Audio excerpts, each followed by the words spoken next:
So let's get started. We got some folks joining us. I know we've got a couple of questions, Greg. We were talking this morning from others that have got their raised some questions with us that we've passed along. But thank you everyone for joining us for Ask the Experts, to Dana and Kareen from RLB for joining us and helping guide us through with their knowledge of some of the programs that we've been helping trying to help people navigate through.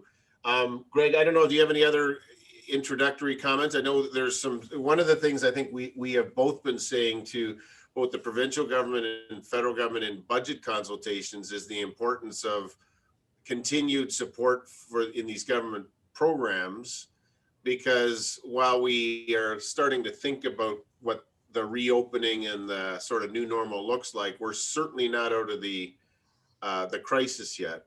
One of the things, certainly, Greg, we talked about, and I've put in as you have into the provincial government, is expanding the eligibility for especially smaller businesses for the Ontario Business Support Grant, so that more businesses have access to that, not just the ones that were affected by the lockdown.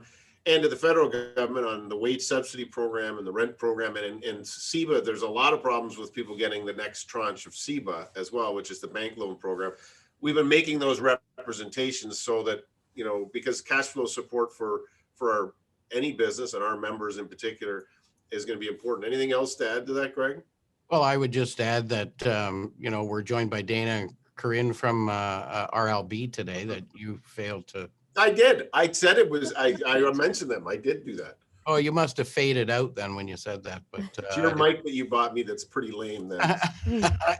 I think, I think the reality of it is now, especially when the government comes out and, we start opening up and, people's priorities now are on trying to do business and make some money and, they're maybe giving up a little bit, not giving up, but maybe putting on the back burner those applications that they're struggling with and saying, geez, maybe I'm never going to get it. So let's concentrate on making money instead of worried about getting money. And I think that, Ian and I had a conversation this morning that was, I think, really important, is that a lot of organizations, including the Chamber of Commerce, are calling on the federal government to make sure that these programs don't necessarily have an end date in them, that we're going to be in the recovery of this for a long time. In fact, I think we can conclude safely that we're not going to be looking at real in-person stuff or large groups of gatherings, or even maybe no restrictions on retail sales or restaurants for probably till next winter. So, I think the governments need to understand that and need to prepare for that. So, and I think we've seen that kind of already a little bit, Greg. In the past year, certainly a lot of the programs have been extended, dates have been extended, or with some new criteria popping up here and there. So things are constantly changing. But even in most of my areas in HR, and I've even seen that in the area of HR and some of the compliance and changes that's going on there, is they keep getting extended. Like everything's getting extended because we don't know when there's going to be an end. Yeah. And even I think they're looking at the rollout of the vaccines, for the everyday people in September, but who knows what that will look like for anyone. And even if we stay on target, as we all know, vaccines hasn't even been rolling out the way that we've been planning. And some of my clients that I work with are even in frontline workers with regards to healthcare, and they don't even know yet when their people will be vaccinated. So even though we know they're going to be the first round, it looks like now possibly working with one client that they may even get it as early as 2 weeks from now. So we're just trying to be proactive and have everything ready to go so that when they say we can get the vaccine, those frontline workers really do get them. So we're excited to see that some movement in that at least. One of the things that we should mention, Greg, is that we're going to be pushing pretty strongly with the regional government as well as the province for us to up our masking game. We know that with the new variants and the way that it spreads more, that the way for us as we slowly are opening up to stay open is the number one thing we can all do is wear a mask, and really a surgical grade mask. The ones that we get they're fairly plentiful now.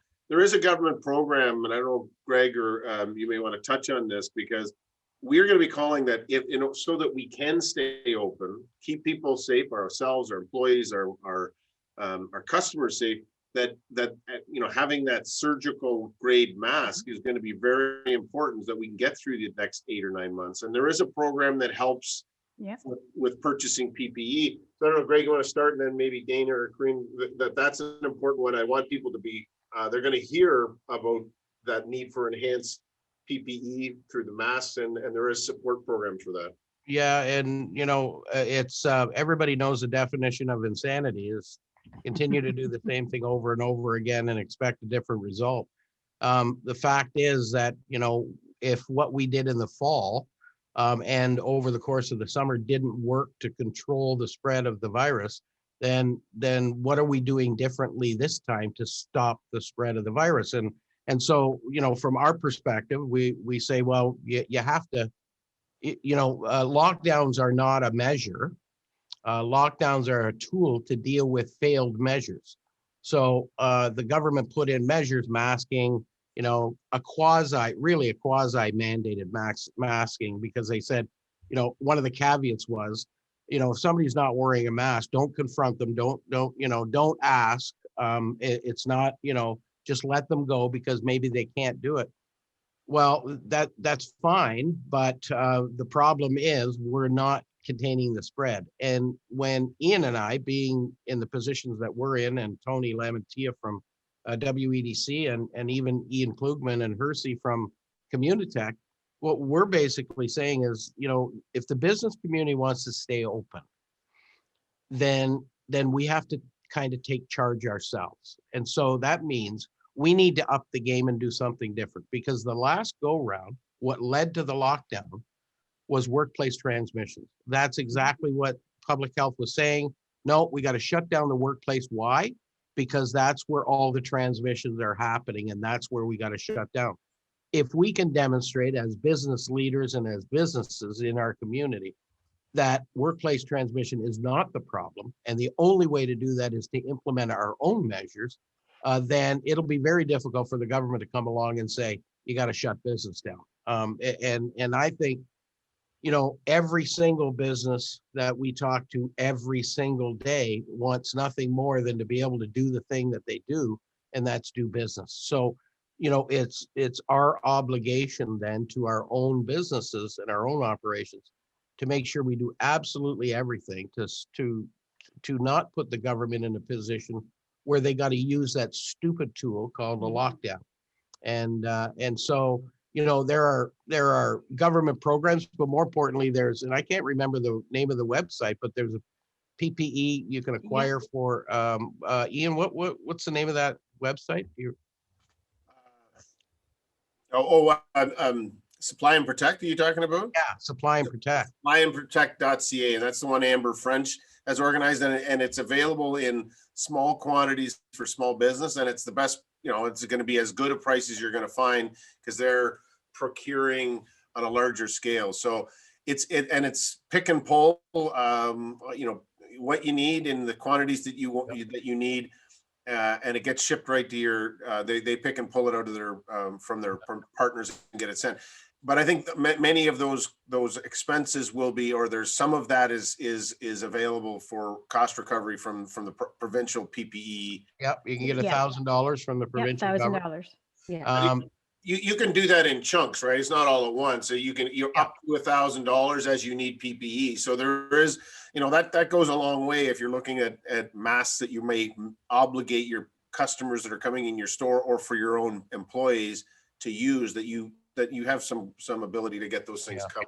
Yeah, I think it's really important. If you look at the whole masking thing, which really wasn't identified, it was just you need to wear a mask. But the CDC puts out a whole lot of information that's really, really interesting, and a lot of the tests that they've done. But like the simple masks that we see most people wearing, they look like almost t-shirt material.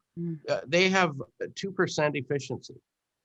So really 2% efficiency means you're kind of not wearing a mask. And in even a 3-layer mask, which a lot of people have gone out and bought them online, and they're designer, which are fine. But even those are only about 38% efficient. But what's interesting is the surgical grade, and I don't know whether Ian's got his with him right now, but that blue one that you see a lot of people wearing, Upstairs. that's a medical grade surgical mask that has 55% efficiency. So if you couple that with your 2 or 3 layer mask that maybe is up around 30 to 38%, you're getting, you're getting pretty good efficiency and effectiveness without having to wear an N95 mask, which is, obviously the most protective. But if you're walking around a store or if you're hiking, it's going to be a little bit difficult to wear an N95 for a long period of time. But so, the moral of the story, though, is there are programs out there. The provincial government has a $1,000 program for PPE. There's no reason why. I know a couple of businesses, one my daughter works for, a Shoppers Drug Mart. They've mandated that all their staff have to double mask. They have to wear a surgical grade mask underneath their own mask, simply because they have to make sure that they don't get any transmissions within their staff complement. I think if we up our game as a business community, I think, first of all, we will contribute greatly to the spread of the virus, but more importantly, we'll contribute more to the bottom line of each of our businesses and make sure that we start on the path to recovery, wherever that happens to be. But I think it's so important that businesses take advantage of some of those programs, but also, get a little bit diligent in your own business and say, I can't maybe make my customer do that, but I can certainly tell my staff they must double mask, they must mask up, as Ian and I often refer to it, and do the right things. Yeah, and certainly, I mean, we can have our own policies and procedures around with regards to health and safety. And if you wanted to implement that, then you could. So we can certainly, if you want to be the leader in that area, that's something that you could look at. And but I would suggest you put it in writing. You communicate it to your employees to let them know and really understand what the real strategic purpose of doing that is. Is not to, it's not to hinder their work or make it harder for them to work. It's really just to help protect them and their families and everyone else around them. So communication's been key throughout this entire last year, really, with COVID, and especially with employees. Yeah, I think that's important. That's the messaging. Certainly, that's the messaging we're taking to both the region of saying you already have a mask bylaw. Here's why you need to do something more than what's in place, and certainly for the province, should be a province-wide mandate if you're going on transit in public places. Is, as we've talked about, getting the economy open in some ways is the easy part, because you can say we're open now, we're with limitations. That's the easy part. The staying open is the hard part. And the transmissibility of the new strains that we're seeing, which can be 40-50% more, it's a transmissibility. It's just easier to get with these new strains, is why, that's the staying open part. But it is, so it's messaging to your customers, to your own staff, that it's for their health, for customers, and to keep the business open so everyone has a job. And I think it's not really that complicated, and it's not really a political thing. If the cost of doing business is that you got to wear a surgical mask, then we think that needs to be in place. And for small businesses, that could be one of those issues. But that's why we're highlighting that this program, which is fairly easy, it's demonstrate that you've bought the PPE with your invoice and submit the bill, and it gets reimbursed for eligible PPE. So, covering those costs is an important part of as we're opening up that we stay open. That I think that's but the communication within your own staff and to your customers is pretty important as well. Do we have a question there, Tao? Do you have a question? You have your hand up. Yeah, I am sorry. Maybe I missed something in the beginning, but I don't know what the format of this It's meeting your is. show, Do I just ask question as I need? Yep. Yeah. Okay, so basically my situation, Craig, you I don't know if you're aware, I had to contact the chambers to say, hey, you know what, because of the lockdown, because of everything slowed down, I can't even afford to pay the membership. And I know you guys been helping me out with this, but But I guess my question today is, giving my situation, I'd prefer the economy to stay open, because the stop and go doesn't really help me at all. And so let me get to the actual question for, was it Dana and I forgot the other name, I apologize. Korean. Is that for me, I'm basically self-employed, and with a company that I guess my own company that doing business more international related, but obviously there's very little international things going on, and I don't know what I qualify for, because as Craig mentioned, I'm in one of the categories where I was too busy looking for income, and I didn't even have time or even put in any effort to look into what I'm qualified for or eligible for. How do I go about finding out? Because the other day when Lisa called me, I said, well, sure, I need help, but where do I get the help? Mm-hmm. What type of business is it? You mentioned international, but kind of So what industry? So I basically do business consulting, and usually, I mean, a couple of very typical business is having Canadian business needs to get into market in China, Singapore, etc. So I would become their consultant and then find their distribution and so on and on. And another way of business is like Asian business coming here looking for a supplier or looking for a customer, or etc. And then so I do both sides.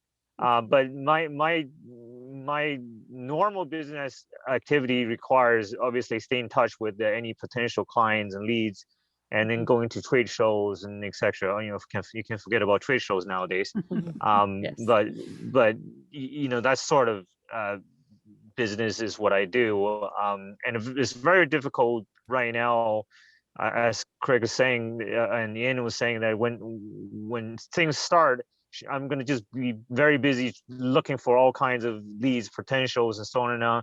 And when things shut down again, all that stuff, all the work that's built up, it kind of just goes to waste sometimes. Do you have any employees? No, it's basically my wife and myself, but I do have a partner from Asia that helps with whatever business I send over, and they also send over business this way as well. But over here in Canada, just a business, a private business by myself and my wife.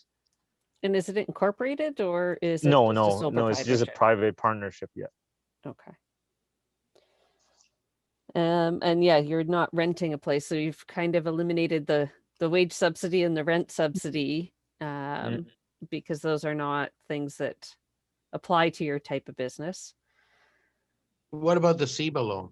The SERB loan is an option, but it would depend on, you're not going to go the payroll route. You would have to go the non-deferrable expense route. So you'd have to be able to prove at least 40,000 in non-deferrable expenses in order for that loan to happen.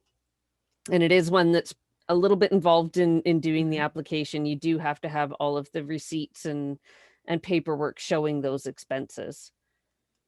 Okay. In order so to that would be that. that would be just Karine, just for a explanation on that. In Tao's particular situation, that would be any expenses that he has incurred since the pandemic started in relationship to the acquisition of new customers or doing, his normal business operations that he has incurred along the way, correct? They have loosened it a little bit on what those non-deferrable expenses are, but they do have to be expenses that were under contract on March 1st. So if you had a lease on a property, or your cell phone would qualify because you really have a contract with them to pay a monthly fee. Things like that would, if you had wages that were being paid, doesn't include an owner's draw. And in this case, if it's a partnership set up and there's nobody else, there wouldn't be wages, there wouldn't be rent. If you had a vehicle that was either leased or financed, that was a part of it, that would count. Home expenses do not, though, if you're using your personal home as your office space. Those expenses don't count. So there is a lot to look into as far as what expenses would qualify. But yeah, you would be looking at the year of 2020, January through December, to find those expenses. And for the SEBA Okay. loan, he's got until the end of March, I think, to apply. Is that correct? I think so. Yeah. I would have Yeah. to double check to confirm. I think But that I'm They ends keep sure that's- extending it. Yeah. Okay. Now, So if you SEBA is did- the one then. If you did qualify for that, then, there's, but again, that, you're gonna have to figure out whether you're gonna have to get some professional advice on what would count and what wouldn't count. But if you did qualify for it, that's $40,000, of which, if you pay it back by the end of this year, Yep. you can, you only have to pay 30,000 of it back, not the whole 40. So, You do have until the end of next year. It's December Oh. of 2022. oh, is it 2022? And Yeah. haven't they extended it? You can get up to 60 now if you, Yeah. Yeah, you can get another 20, Yeah. which 10 of that would be forgivable. So in total, now there have been challenges, and I don't know whether maybe Corinne and Dana, if you have any line of sight on this, where folks that have got the first 40,000 have run into trouble getting the next 20, which was not supposed to be the case. It was really, if you got the first 20, you should be able to get the next, or the first 40, the next 20. So I'm not entirely sure if they've fixed all of those things. Certainly other business organizations, including the Canadian Chamber, ourselves, Ontario Chamber, the CFIB are saying that needs to be expanded, that program, with more of it being forgivable.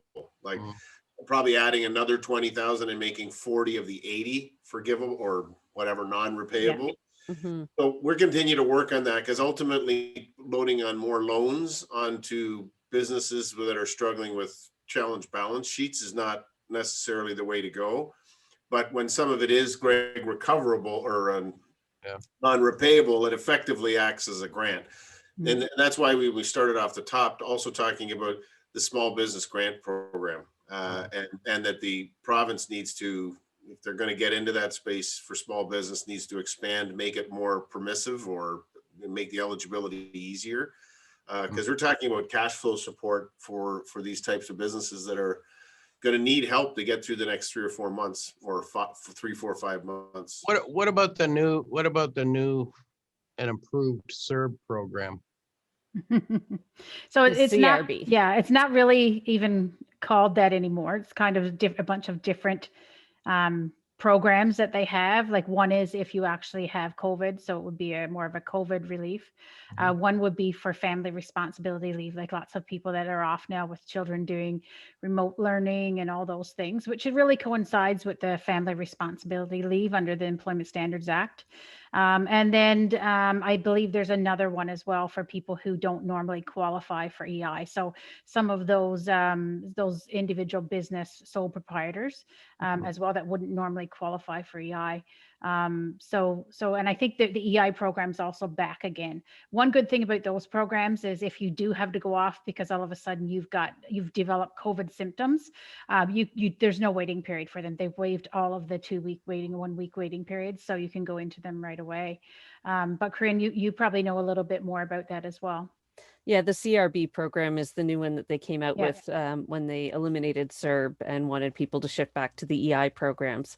So it is a program for people that wouldn't normally qualify for it. There are a couple of rules around it depending on what your annual income is. So if you have more than 38,000 for the year, they start clawing it back when you do your tax return.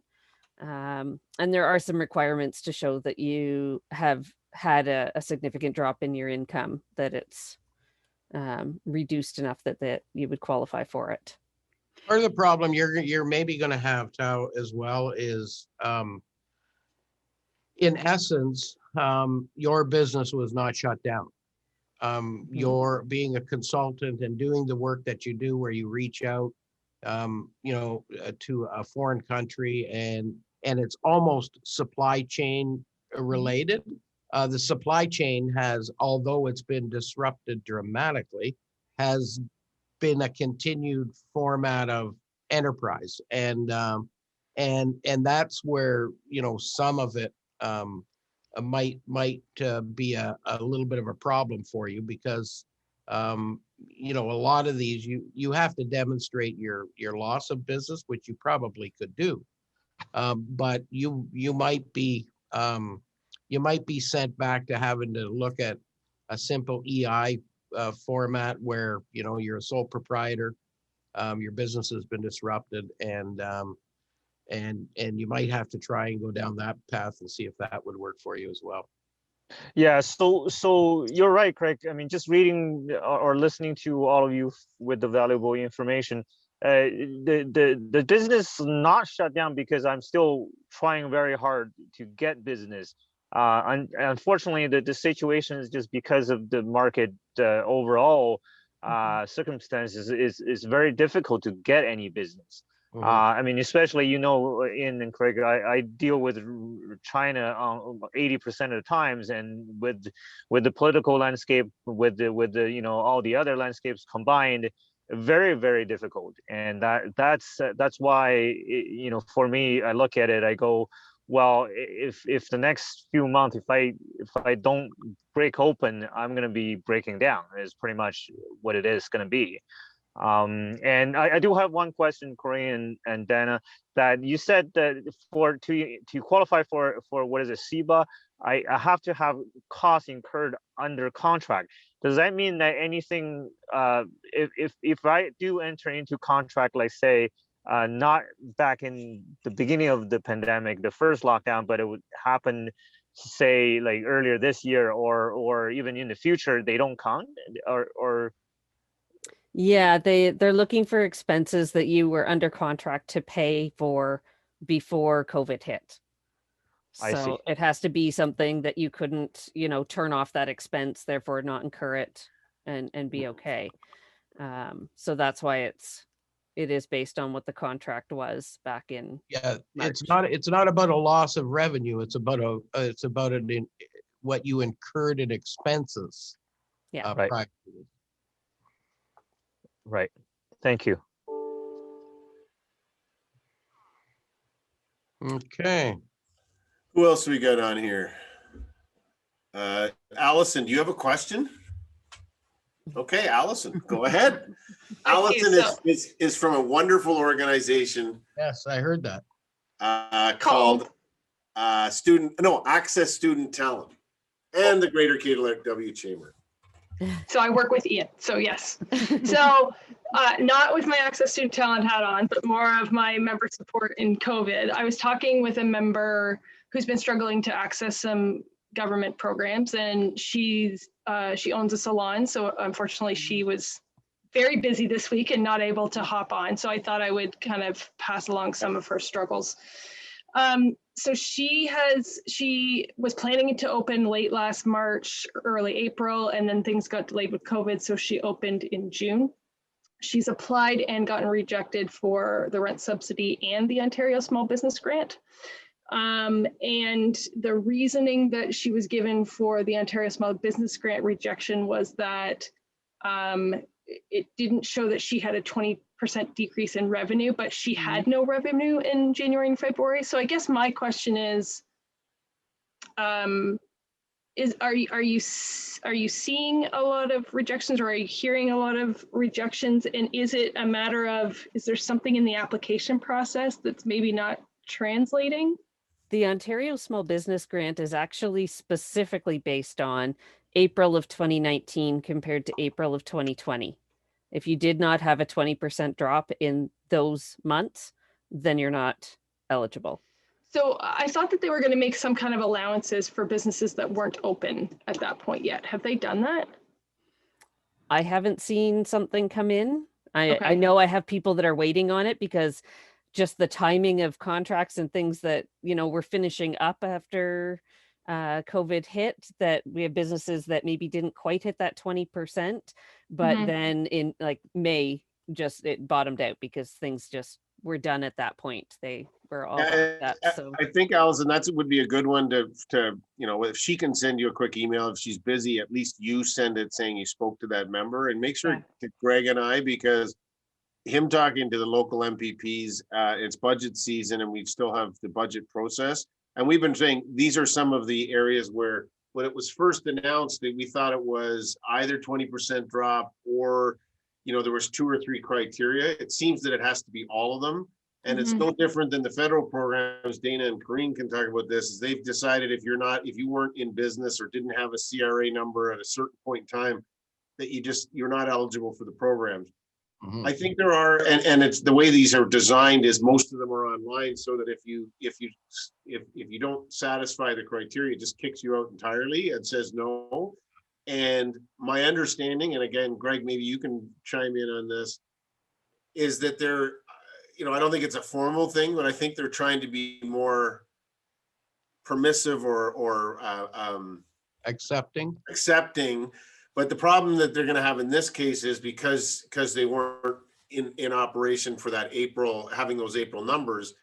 So I think it's for us is saying that's exactly the type of business that was shut down. They should qualify just on the face of it, because they had to shut down for that period of time.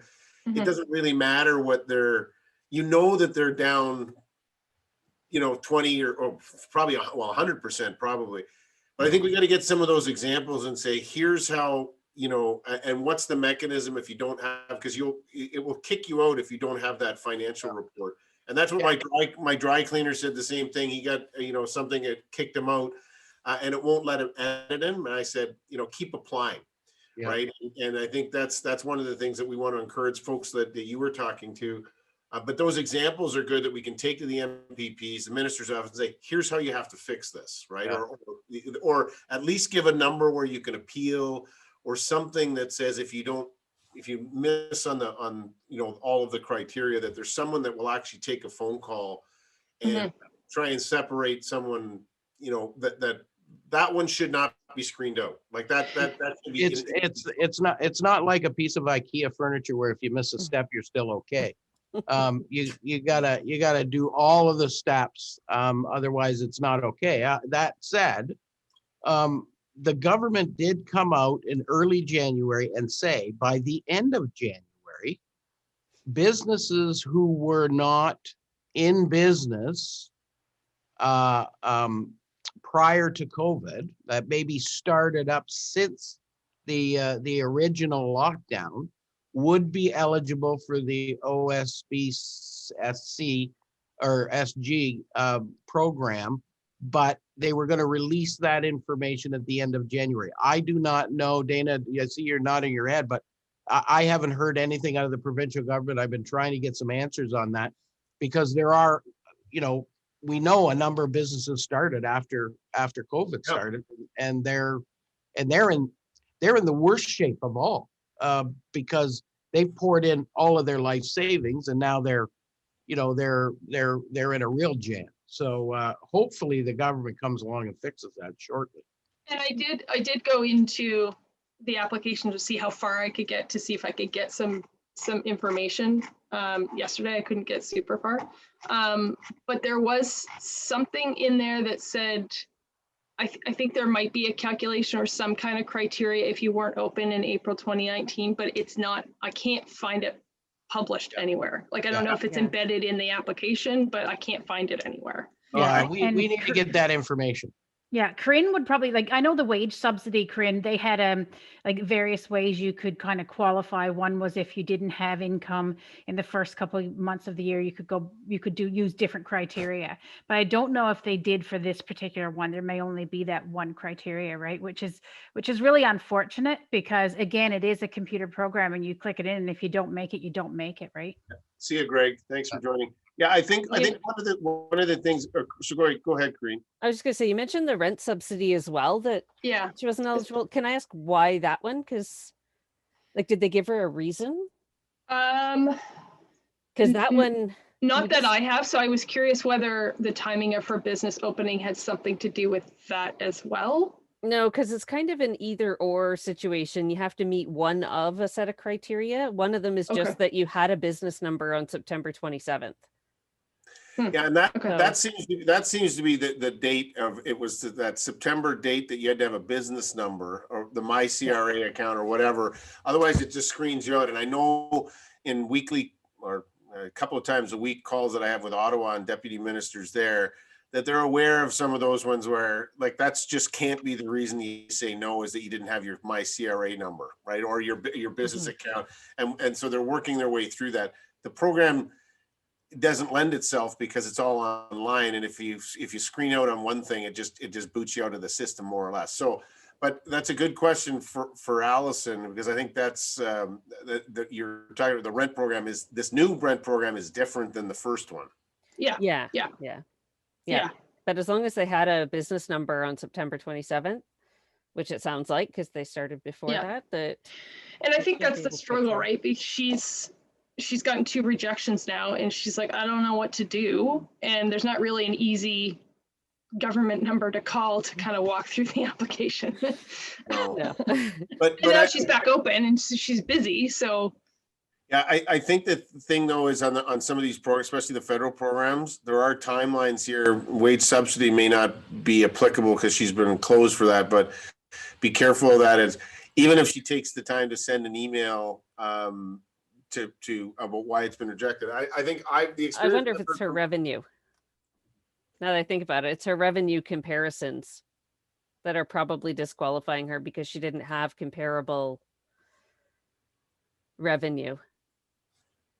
If she had nothing in January, February, and she had nothing in 2019, she Right. can't show a drop from the prior year. So that's Okay. probably the piece that's getting hung up in it.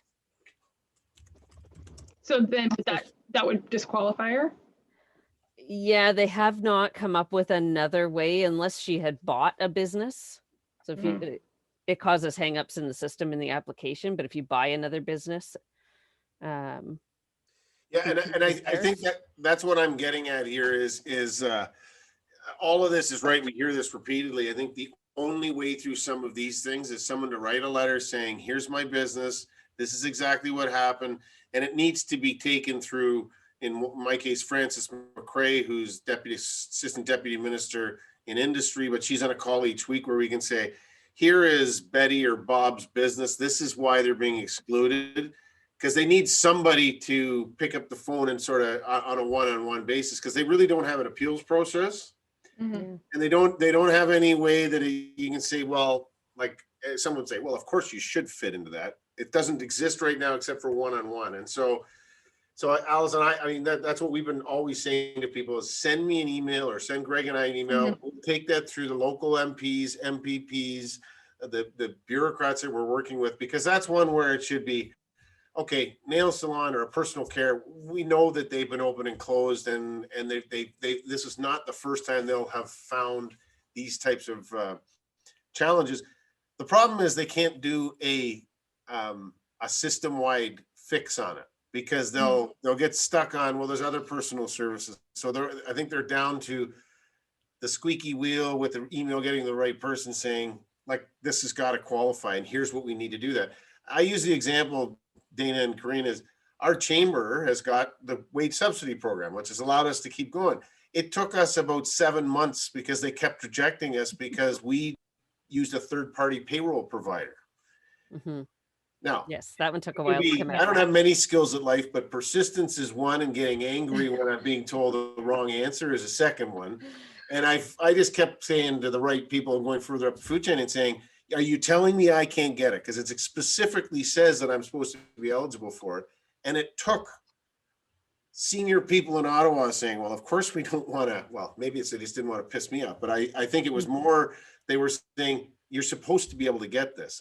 But it took that letter and having conversations because it didn't fit within the system. And I think that's something, I mean, Karina and Dana, is that not something you'd be saying to your customer or to your clients and folks when they run into these challenges? Is it's, if it doesn't fit, either keep applying and keep a record of why they're saying no, or try and take it up and see if you can get to someone who has the ability to make a decision. Is that a fair way to look at any of these programs?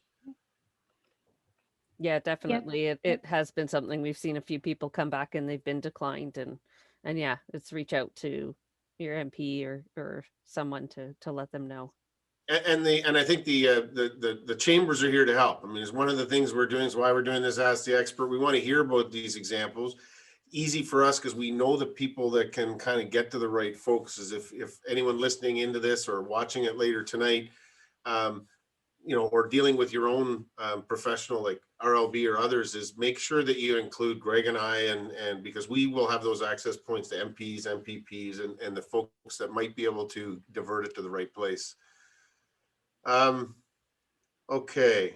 There was a question in the chat box here. Sharon, that's this question from Sharon. Property management taking. So it's talking about the PPE. Sharon,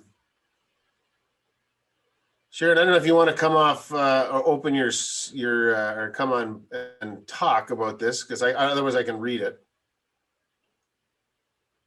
Are you there, Sharon? It's basically talking about hand sanitizer, gloves, masks. It says property management does not seem to fall under the businesses that qualify for the $1,000 grant. Does anyone have any information on that? I didn't realize. Wait a minute. Sharon says she doesn't have a camera or a microphone. Okay, so I don't know if you can see that, but it's really saying property management doesn't seem to be eligible for that. My understanding was it was pretty wide open for as long as it was just those categories. Any line of sight on the sectors seem to be retail, accommodation and food services, repair and maintenance. I don't know if you could fall into that piece. Personal and laundry services, gyms and yoga, arts, entertainment, and recreation. Those were the sectors if you have 2 to 19 employees. Yeah.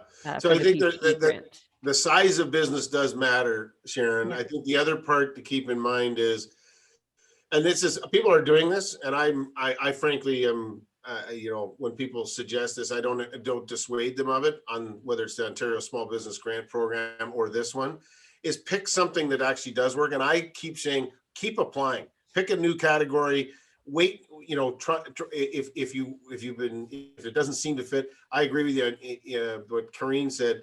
You know, if you've got public, really this is meant for anyone that has front facing and has public people coming in. And now, of course, if you're managing a property, that seems logical. So using the maintenance category or something, and submit your application that way, but keep trying. And if you run into, and keep track if you're told no, why you're being told no, and then feel free to share that with us at the chambers, Greg or myself. You can go to either our websites and just send an email with that information, because these are the types of things where we want them to say, they didn't design these programs to say no, but they had to put some parameters around them. And so if we can help sort of grease the skids on this to get them through, we'd be delighted to do that. Okay, so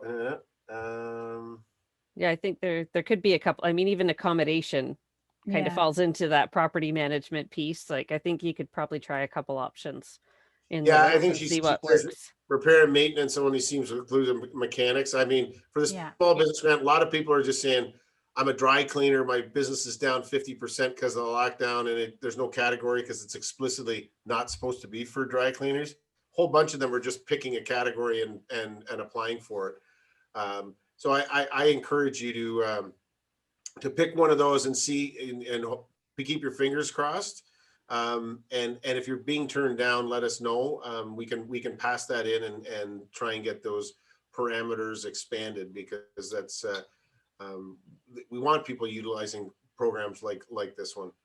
Okay, so that was Sharon. Anisha, I see Anisha, I don't see a face. Do you have a question? I'm actually from RLB with Dana and Karen. I'm just listening in.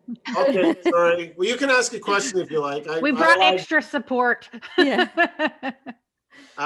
Okay, so there's another one here, and we passed this in, and this had to do with Sue's, but I think it's one of our members, and I guess it's around period 11 for the SUs, that they've made a change around from period 10 to period 11 on SUs, and it really has, we're going to temporarily, so it talks about the change in the Canada Emergency Wage Subsidy Program from period 10 to 11. Do you have any sense of where that, what has happened there? Because it's we've had a couple of emails from people saying that it's really been problematic for them. They might have to lay off staff because the periods don't line up, and there's a variety of things there. Yeah, so they did, the one thing that I'm hearing a lot of people comment on is the fact that they used December revenue for 2 periods in a row. So December revenue was used for period 10, now it's being used for period 11, and people expected that for period 11, they were going to be able to use their January while they were in lockdown. The reason for that is because over the year, your wage subsidy periods are 28 days and your revenue periods are full months. They slowly started shifting to get out of sync. So this was the time that they decided to realign the revenue with the wage earnings. And so they went with 2 months of December in order to do that. So yes, there have been some people that have been a bit upset about that because they were hoping for the big subsidy for period 11, but they had to use their December revenue again. Yeah, I think one of the examples that we have, and we put this into Ottawa, is that the change in revenue period for that was anticipated for January has meant that for in this case, company's case, there are $60,000 that they were anticipating they'd be able to apply for, that they've now got a gap, and they can't apply for that even. And they were doing the right thing by not laying off their employees. They furloughed them versus letting them go or putting them in so that they'd have to go on EI. But now the business is sort of caught between what effectively is an accounting change or a change in the process at CRA.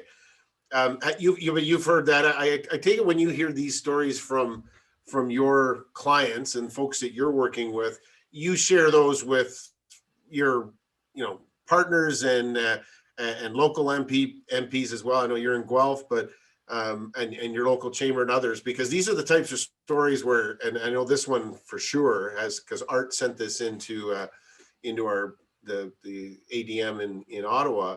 These are the important stories for people to tell, because this is not just this company. This will be everyone that was anticipating the same thing. Is that fair, Corinne? Yeah, I hear it in a little bit from clients. I've had a few. I deal a lot with the wage subsidies. And so I hear it a little bit from the clients when they ask about it and I'm explaining what they're eligible for. But just even outside of different groups in LinkedIn and things that I follow, just hearing it from other professionals that they're seeing the same thing, that people are a little bit upset with that change. Because yes, there's some that have the gap. That being said, they always allow 2 periods of revenue for any period of the wage subsidy to be used. So for some, going back to November, really the only ones that should see a big gap are going to be ones that had a really good November and December, that they weren't eligible for it. If they had a decline in either of those months, it would be eligible for period 11. Okay, we're almost out of time. Allison, any more questions? We can ask one more question if you want. No, I think that was it. Okay. I'll have to go back. This particular business owner that I asked the questions about, I obviously don't have the reason of why she was rejected for rent. I know she sent me why she was rejected for the Ontario Small Business Grant. So I'm hopeful that the government comes out with their calculation of those businesses that weren't open in April 2019. Yeah. And on this Ontario Small Business Grant, what we've been arguing is some businesses that only can apply are those that were obligated to shut down. For those that had the choice to stay open and their business was decimated because when everyone's staying home, no one's going out to take their dry cleaning in, or the other things that are quote essential, but their revenue just goes into the toilet, is ridiculous. And that's not the way it was laid out when it was done, or at least they communicated it. and it had to have all three of them, had to be shut down, red or gray, revenue drop of whatever it was, 40%, and like all of them. So we're trying to make sure that we get these examples in and highlight those that have been affected by it. Okay, any last, Dana and Anisha, you were hiding there. We didn't see your backdrop there. And Corinne, any last words of wisdom or any comments from RLB? And we do want to thank you guys for taking time. These are very helpful to not only hear some of the questions that are coming from the folks on the call, but also get your examples of what you're hearing from your clients as well. Remembering that this is recorded, people will look at these this evening and other times, and it helps. Certainly, it helps educate Greg. He does a lot of education that he requires, but it also makes me smarter too. Any last words, Corinne or Dana? No. I think. I mean, just continue to apply, like you said. If you need help and you have an accountant or someone that's been knowledgeable in these programs, to give them a call. Sometimes they've dealt with so many different clients that they can see if there is a loophole or what that looks like, or at least give some advice on that. And I think, Anisha and Corinne, they've both been really heavily involved in everything for the last year surrounding COVID and what's out there for clients of ours as well. All right. Listen, great. Thanks for joining us, guys. Appreciate everyone spending some of your time with us. Everyone have a great afternoon. Take care.